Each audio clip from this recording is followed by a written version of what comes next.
Tarih kitapları bize Osmanlı'nın kuruluşunu hep o tılsımlı, o meşhur rüyayla anlatır.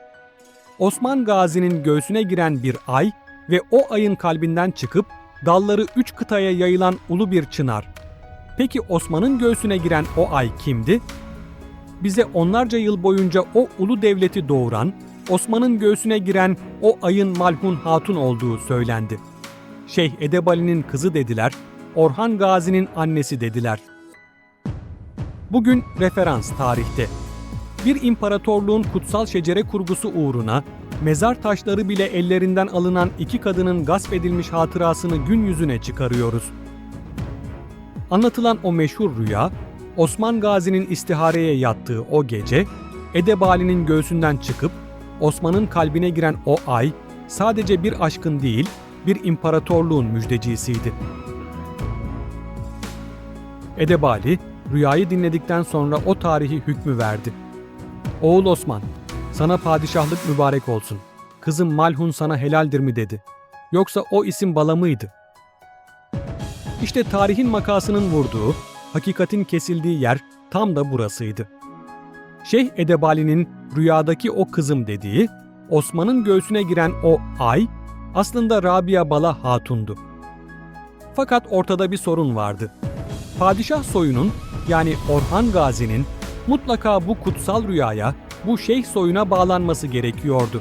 Ama Orhan'ı doğuran kadın Bala Hatun değil, Malhun Hatun'du. Ve Malhun Hatun, şeyhin kızı değildi. Osmanlı tarihçisi Aşık Paşazade, olaylardan 150 yıl sonra eline kalemi aldığında, hanedana kutsal bir meşruiyet lazımdı.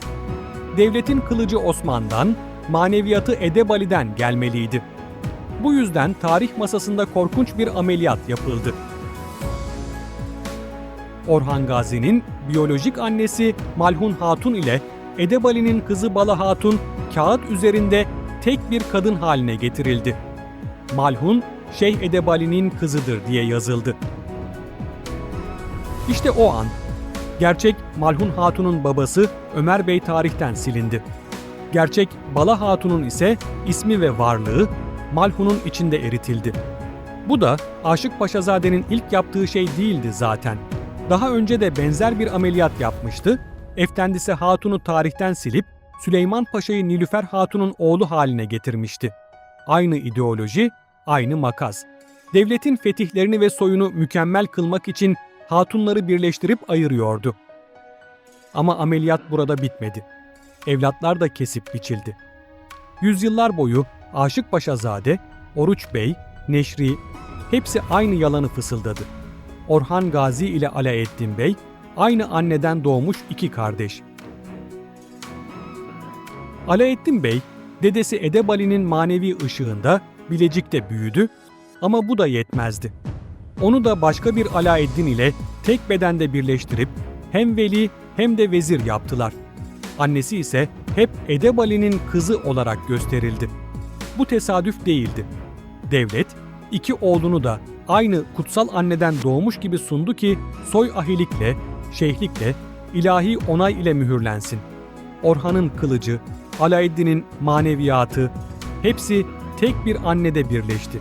Ama gerçek, iki ayrı anne, iki ayrı hikaye. Rivayetler evlatları da gasp etti.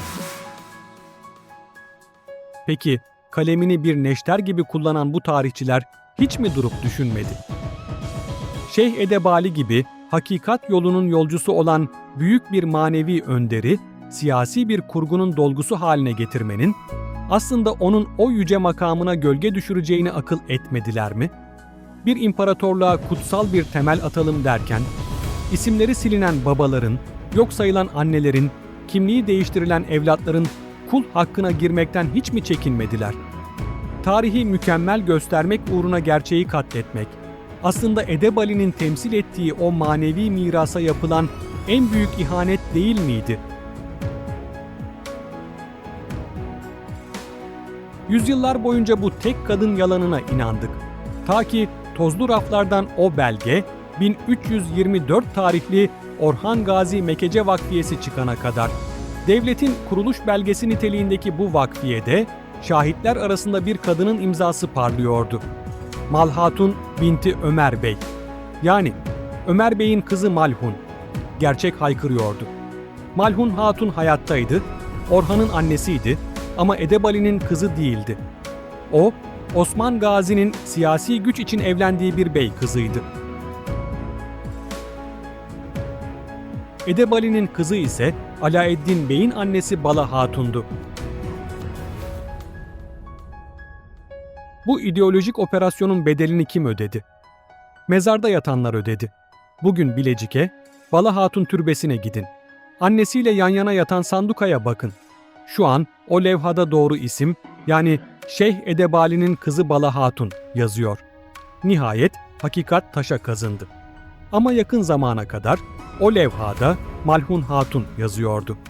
Düşünün, 700 yıl boyunca buraya gelen herkes Bala Hatun'un başucunda durup Malhun Hatun'un ruhuna Fatiha okudu. Bala Hatun babasının koynunda yatıyordu. Ama başucunda Osman Gazi'nin diğer eşinin adı yazılıydı. Ruhuna okunan dualar bile yanlış isme gönderiliyordu.